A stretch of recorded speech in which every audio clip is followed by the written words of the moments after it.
আমি আস্তে করে বললাম, ভাইয়া, আমি একটা কথা বলবো। তুমি রাগ করো না গে। ভাইয়া চোখ তুলে আমার দিকে তাকালো। আমি একটু থেমে নিয়ে বললাম, ভাবির বয়স এখনো খুব কম। সে হয়তো বুঝে না কিভাবে স্বামী স্ত্রীর সম্পর্ক চলে। তুমি হয়তো নিজের ভালোবাসার জায়গা থেকে ওকে বড় করতে চাও। কিন্তু ভাইয়া, এই বয়সে কেউ এমন কঠিন নিয়মে চলতে পারে না। ভাবি মুখ তুলে তাকালো, চোখে বিস্ময়। ভাইয়া কিছু বলল না, চুপচাপ শুনো। তুমি যা চাও সেটা হয়তো ভুল নয়, আমি আবার বললাম, কিন্তু সেটা বুঝিয়ে বলার দায়িত্বও তোমার। জোরে ভয় দেখিয়ে কখনোই কেউ ভালো শিখতে পারে না ভাইয়া।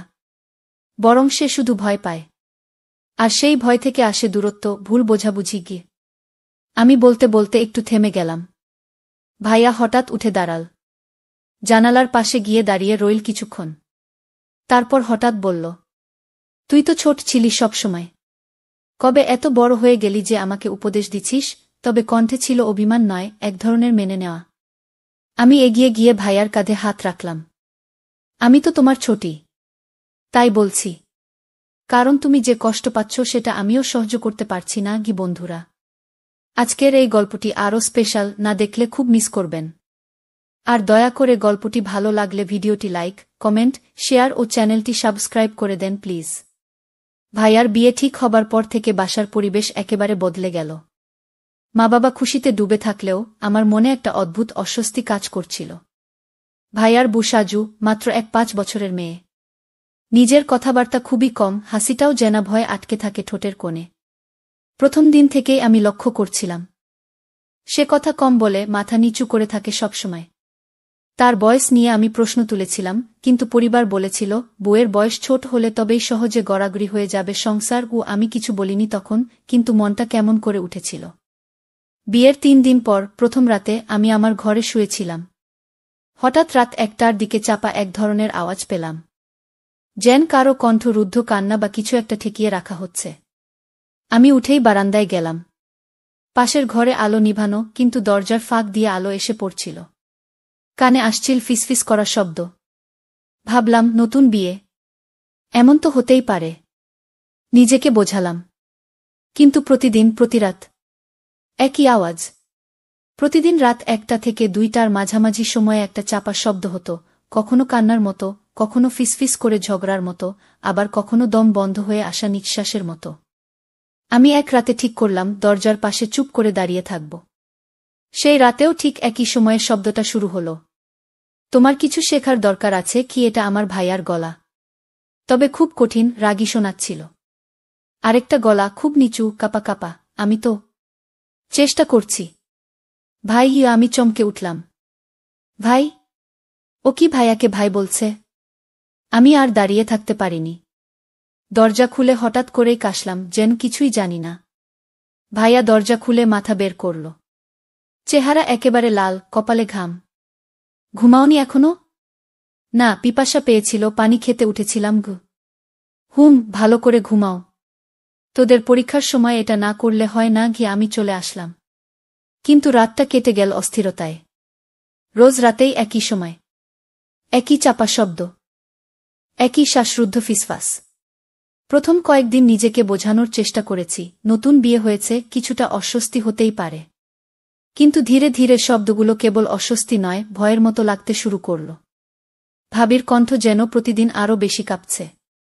আর ভাইয়ার কণ্ঠ হয়ে উঠছে কঠিন, চাপা রাগে ভরা। চতুর্থ রাতে আমি আর নিজেকে ধরে রাখতে পারলাম না। আমার ঘরের দরজা খুলেই সোজা বারান্দায় গেলাম। অন্ধকারে দাঁড়িয়ে, নিঃশ্বাস আটকে, চোখ রেখে দিলাম ভাইয়ার ঘরের দরজার ফাঁকে। দরজাটা একটু খোলা ছিল। মনে হলো ওরা হয়তো জানেই না কেউ দেখছে। ঘরের ভেতরের দৃশ্য দেখে আমি স্তব্ধ হয়ে গেলাম। ভাবি মাটিতে বসে, চোখে পানি। পরনে সাদা একটা পাতলা। ওর মুখ লাল হয়ে আছে, যেন কান্না করতে করতে গাল দুটো ফেটে গেছে।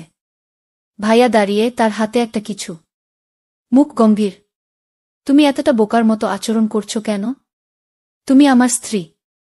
অথচ তুমি এখনো বুঝতেই পারো না স্বামীর সাথে কি আচরণ করতে হয়। আমি তো চেষ্টা করছি। ভাই? মানে? আপনি কি? ভাবি গলা নিচু করে ভাইয়া করা গলায় বলল, তুমি আমাকে ভাই ডাকো কেন? এভাবে কেউ স্বামীকে ডাকে? ভাবির মুখ আরও ফ্যাকাশে হয়ে গেল। ভাবি বলল, আমি ছোট ছিলাম তো। এখনো অভ্যেস যায়নি গু। তখন হঠাৎ ভাইয়া দেয়ালে জোরে ঘুষি মারল। আমি চমকে উঠলাম। এখনো যদি শিখে না ফেলো তাহলে আমাকেও বদলাতে হবে। আমার রক্ত হিম হয়ে গেল। এই শব্দগুলো ঠিক সেইভাবে বলা হচ্ছিল যে কোনো অশ্রাব্য কিছু শুরু হতে পারে যে কোনো সময়। আমি জানতাম না কি করব। ভেতরে ঢুকে পড়ি, মা বাবাকে ডাকি, নাকি ভিডিও করি প্রমাণের জন্য। কি করব ভাবছিলাম, কিন্তু তখন একটা দৃশ্য দেখলাম যা আমাকে আরও বিভ্রান্ত করে দিল। ভাবি আচমকা উঠে গিয়ে ভাইয়ার পা জড়িয়ে ধরল। খুব নিচু স্বরে কিছু বলছিল, আমাকে ক্ষমা করে দাও, তবে দেখে মনে হচ্ছিল ভয়, অনুনয় আর অসহায়ত্বের এক অদ্ভুত মিশ্রণ। ভাইয়া তাকে তুলে দাঁড় করাল। মুহূর্তেই গলা নরম করে বলল, তুমি জানো না আমি তোমাকে কতটা ভালোবাসি, কিন্তু তুমি আমাকে বাধ্য করো রেগে যেতে। আমি যেন এক সেকেন্ডে আরেকটা মানুষকে দেখতে পেলাম, এই সেই ভাইয়া যে সারা জীবন আমার রোল মডেল ছিল। এত ভালোবাসার কথা বলেই এখন এমন আচরণ। ভাবি কিছু না বলে মাথা নিচু করে রইল। সে হয়তো অভ্যস্ত হয়ে যাচ্ছে অথবা হার মানছে। আমি জানি না ঠিক কি হচ্ছিল ও ঘরে। তবে এখন আমি সম্পূর্ণ নিশ্চিত ওদের সম্পর্কটা কিছুতেই স্বাভাবিক নয়। আমি জানতাম না সেই রাতে আমি কি দেখেছি। একটা ভালোবাসার নামের মোড়কে কি চলছিল নির্যাতন? নাকি সেটা ছিল ভাইয়ার নিজের ভেতরের ভাঙনের বহিঃপ্রকাশ? পরদিন সকালে মুখে কিছু বলিনি কারো সঙ্গে। ভাবি জিজ্ঞেস করলেন, রাতে ঘুম হয়েছিল? আমি শুধু মাথা নাড়লাম। ভাবির চোখে ঘুমহীনতা স্পষ্ট। চোখের নিচে হালকা ফোলা ভাব, চুল এলোমেলো, কণ্ঠ নিচু। আপা নাস্তা খাবেন? তার কণ্ঠে কোনো অভিযোগ নেই, নেই কোনো আকুলতা। যেন সে নিজের অবস্থান মেনেই নিয়েছে। আমি জানতাম একটা শব্দ বললেই হয়তো কিছু বদলাবে। মা বাবাকে জানালে বা ভাবির পরিবারের কাছে বিষয়টা তুললে ভাইয়ার অবস্থা কঠিন হয়ে যাবে। কিন্তু আমি পারলাম না। আমি কাউকে কিছু বললাম না। কারণ আমি জানতাম ভাইয়া কেমন। ছোটবেলা থেকে সংসারের দায়িত্ব নিজের কাঁধে নিয়েছে। নিজের শখ, নিজের সময় সব বিসর্জন দিয়ে কেবল আমাদের ভালো রাখার জন্য লড়েছে। আজ যদি তার বিরুদ্ধে মুখ খুলি তাহলে কি সেটা বিশ্বাসঘাতকতা হবে না? আমি নিজের মনে হাজারটা প্রশ্নে ভেসে যাচ্ছিলাম। ভাবি যেন দূর থেকে আমার চিন্তা পড়ে ফেল। এক দুপুরে রান্নাঘরে আমি একা বসেছিলাম। ভাবি আস্তে করে পাশে বসল।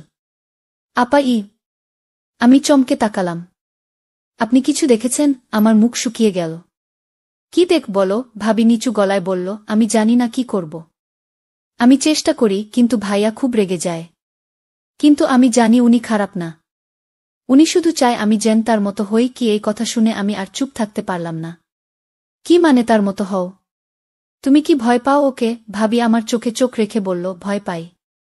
আবার পাই না। উনি রেগে গেলে খুব খারাপ লাগলেও পরে আবার মাফ চান। আমি জানি না, আমি হয়তো ভালো বুনা গিয়ে আমার ভিতরটা কেঁপে উঠল। এই মেয়ে এখনো মনে করে ওর ভুল, ভাইয়ার না। আমার ভাইয়া যে এখন একটা অদ্ভুত মানুষ হয়ে উঠছে, আমি সেটা স্বীকার করতেও ভয় পাচ্ছিলাম। কিন্তু এটাও ঠিক, তার এই রূপটা আমি সহ্য করতে পারছিলাম না। কারণ আমি তাকে জানতাম ভিন্ন একজন মানুষ হিসেবে। সেদিন রাতে প্রথমবার ভাইয়ার ঘরের দরজার ফাঁকে নয়, আমি নিজেই গেলাম ও ঘরের সামনে দাঁড়িয়ে। ভেতর থেকে আসা তীব্র গলা, তুমি শিখবে না? আমি কিভাবে বোঝাই? আমি কাপা হাতে দরজায় টোকা দিলাম। দরজাটা ধীরে খুলে গেল। ভাইয়া চোখ বড় করে তাকিয়ে থাকল। তুই এখানে? আমি তাকালাম ওর চোখে। সেখানে রাগ নয়, একরাশ লজ্জা। আমি আস্তে করে বললাম, তুমি ঠিক আছো ভাইয়া? ওর মুখটা নরম হয়ে গেল। হঠাৎ করে সে বসে পড়ল খাটের কোণে। কপালে হাত দিয়ে বলল, আমি জানি না আমি কেমন হয়ে যাচ্ছি গু। ঘরটা তখন এক অদ্ভুত নীরবতায় ডুবেছিল। আমি, ভাইয়া আর ভাবি তিনজনই একটা ছোট ঘরে বসে আছি, অথচ যেন তিনটা আলাদা দুনিয়ায়। ভাইয়া মাথা নিচু করে বসেছিল। ভাবি চুপচাপ, চোখ নিচু। আমিও জানতাম এখন কিছু না বললে হয়তো আর কোনোদিন বলা যাবে না। আমি আস্তে করে বললাম, ভাইয়া আমি একটা কথা বলবো। তুমি রাগ করো না গে। ভাইয়া চোখ তুলে আমার দিকে তাকাল। আমি একটু থেমে নিয়ে বললাম, ভাবির বয়স এখনো খুব কম। সে হয়তো বুঝে না কিভাবে স্বামী স্ত্রীর সম্পর্ক চলে। তুমি হয়তো নিজের ভালোবাসার জায়গা থেকে ওকে বড় করতে চাও। কিন্তু ভাইয়া, এই বয়সে কেউ এমন কঠিন নিয়মে চলতে পারে না গে। ভাবি মুখ তুলে তাকাল, চোখে বিস্ময়। ভাইয়া কিছু বলল না, চুপচাপ শুনো। তুমি যা চাও সেটা হয়তো ভুল নয়, আমি আবার বললাম, কিন্তু সেটা বুঝিয়ে বলার দায়িত্বও তোমার। জোরে ভয় দেখিয়ে কখনোই কেউ ভালো শিখতে পারে না ভাইয়া, বরং সে শুধু ভয় পায়। আর সেই ভয় থেকে আসে দূরত্ব, ভুল বোঝাবুঝি গিয়ে। আমি বলতে বলতে একটু থেমে গেলাম। ভাইয়া হঠাৎ উঠে দাঁড়াল। জানালার পাশে গিয়ে দাঁড়িয়ে রইল কিছুক্ষণ। তারপর হঠাৎ বলল, তুই তো ছোট ছিলি সবসময়, কবে এত বড় হয়ে গেলি যে আমাকে উপদেশ দিছিস? তবে কণ্ঠে ছিল অভিমান নয়, এক ধরনের মেনে নেওয়া। আমি এগিয়ে গিয়ে ভাইয়ার কাঁধে হাত রাখলাম। আমি তো তোমার ছোটি, তাই বলছি।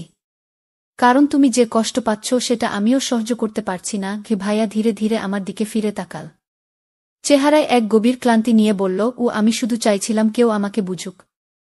আমি যা চাই সেটা খারাপ নয়। আমি চাই একজন সঙ্গী, যে আমার প্রয়োজন অনুভব করবে। সেই মুহূর্তে আমি আর ভাবির চোখের দিকে তাকাতে পারলাম না। কারণ আমি জানতাম ভাবি এসব এখনো বোঝার মতো বড় হয়নি। সে এখনো ভালোবাসা আর দায়িত্বের পার্থক্য বোঝে না। অথচ ভাইয়া চাচ্ছে সেই বয়স্ক গভীরতা। আর এই ফাঁকে অজান্তেই আমি নিজেই ভাইয়ার মনের কথা বুঝে ফেলেছি। এমনকি কিছু অনুভবও।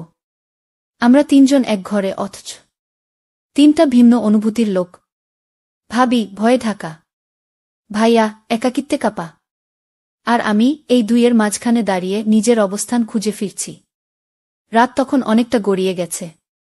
ভাইয়ার ঘরে আলো নেভার আগ পর্যন্ত আমি পাশে ছিলাম। গল্প করেছি, পুরনো কথা মনে করিয়ে দিয়েছি। কিছু কিছু মুহূর্তে ভাইয়ার মুখে একটু শান্তির ছাপ ছিল। ভাবিও চুপচাপ আমাদের কথা শুনছিল, কখনো চোখে এক টুকরো ঈর্ষা, কখনো স্বস্তি। তবে আমি বুঝছিলাম, আমি যেন ওদের দুজনের মাঝখানে এসে দাঁড়িয়েছি, না চাইতেই। রাত 12:30টার দিকে আমি উঠে বললাম, আমি চলি ভাইয়া, অনেক রাত হয়ে গেছে। ভাইয়া আস্তে করে মাথা নেড়েছে। ঠিক আছে, ঘুমাস ভালো করে। ভিতরে কোথাও ওর কণ্ঠে ছিল না বোন বলার সেই চেনা উষ্ণতা। আমি ঘরে ফিরে এলাম। দরজা বন্ধ করেই আয়নার সামনে দাঁড়ালাম। হঠাৎ নিজেকে অপরিচিত লাগল। আমি কি এখনো সেই আমি? নাকি ভাইয়ার দুঃখ বুঝতে গিয়ে নিজের ভেতরেও কিছু হারিয়ে ফেলেছি? শুয়ে পড়লাম, কিন্তু ঘুম আসছিল না। কান খাড়া করেই রেখেছিলাম, ভাবলাম আবার সেই রাতের মতো কোনো অদ্ভুত শব্দ শুনব কিনা। কিন্তু আজ যেন সব নীরব। আকাশে হালকা চাঁদ উঠেছে, জানালার ফাঁক দিয়ে তার আলো ঘরে ঢুকছে। ঠিক তখনই ফোনে একটা মেসেজ এল, ভাইয়ার নাম্বার থেকে। আজ তুই ছিলি বলেই আমি শান্ত থাকতে পারলাম। তুই পাশে থাকিস, তাহলে আমি বদলাতে পারব। মেসেজটা পড়ে হাত কাঁপতে লাগল। ভাইয়া? আমি উত্তর দিলাম না, শুধু ফোনটা চেপে ধরে ভাবতে লাগলাম, আমার উপস্থিতি কি ওর মধ্যে বদলের আশ্বাস, নাকি আরও গভীর কোনো টান তৈরি হচ্ছে? ঘরের নিস্তব্ধতা তখন আরও ভারী হয়ে উঠছিল। আমি জানতাম কাল সকাল থেকেই সবকিছু আর আগের মতো থাকবে না। পরদিন সকালটা ছিল অন্যরকম। আমি উঠে প্রথমেই আয়নার দিকে তাকালাম। চোখে কালো ছাপ, মুখে চাপা ভাব। আমি কি ক্লান্ত ছিলাম, নাকি বদলে যাচ্ছিলাম? ভাইয়া ও ভাবি ডাইনিং টেবিলে বসেছিল। আমি যেই ঘর থেকে বের হলাম, ভাইয়া একটু তাকাল আমার দিকে। নীরব চাহনি, কিন্তু যেন কিছু বলছিল। ভাবি নিচু গলায় বলল, আপা চা বানিয়ে দিই? আমি হেসে বললাম, না, আজ আমি করি। চা বানাতে বানাতে আমি ভাবছিলাম, এই সংসারে আমি কি ভূমিকা নিয়েছি। ভাবি, যে এখনো নতুন, যার বয়সী বোঝে না সংসার মানে কি। ভাইয়া, যে নিজের ভেতরের তীব্র শূন্যতা পূরণ, কিন্তু হয়তো ভুল পথে। আর আমি তো কেবল সাহায্য করতে চেয়েছিলাম, ভাইয়াকে বদলাতে, ভাবিকে বুঝতে শিখাতে। কিন্তু নিজের ভেতরের এক অজানা অনুভবের সঙ্গে লড়ছিলাম। রাত হলে আবার কথা হলো ভাইয়ার সঙ্গে। আমি জানালা দিয়ে চাঁদের দিকে তাকিয়েছিলাম। ভাইয়া পাশে এসে দাঁড়াল। তুই পাশে থাকিস তো সব সহজ লাগে। আমি হেসে বললাম, আমি তো আছি ভাইয়া, সবসময়। কিন্তু সেই হাসির নিচে ছিল একটা চেপে রাখা সত্য। ভাইয়াকে সাহায্য করতে গিয়ে আমি নিজেই কোথায় যেন আটকে গেছি। দিনগুলো চলতে লাগল, ভাবি একটু একটু করে বুঝতে শিখছে। ভাইয়াও ধীরে ধীরে কম রাগ দেখাচ্ছে। সব ঠিক হয়ে যাচ্ছে বাইরের চোখে, কিন্তু আমার ভেতরটা, আমি জানি আমি আর আগের মতো নেই। ভাবি বদলে যাচ্ছিল। সে এখন আর আগের মতো চোখ নামিয়ে কথা বলে না, বরং অনেক সময় আমার চোখে চোখ রাখে, নির্ভেজাল কৌতূহল নিয়ে। যেন সে আমাকে বুঝে ফেলতে চাইছে। না, শুধু বুঝে নয়, পরীক্ষা করছে।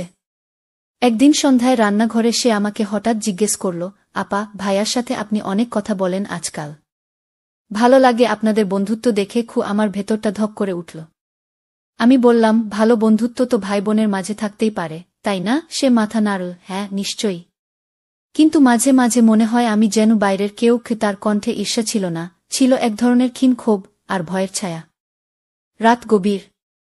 আবারও সেই পুরনো ছাদের কোণে আমি দাঁড়িয়ে। ভাইয়া পাশে এসে দাঁড়ায়। একদম নীরব। হঠাৎ বলে, তুই থাকলে মনে হয় সব ঠিক হয়ে যাবে। আমি চোখ নামিয়ে বলি, তবে ভাবি?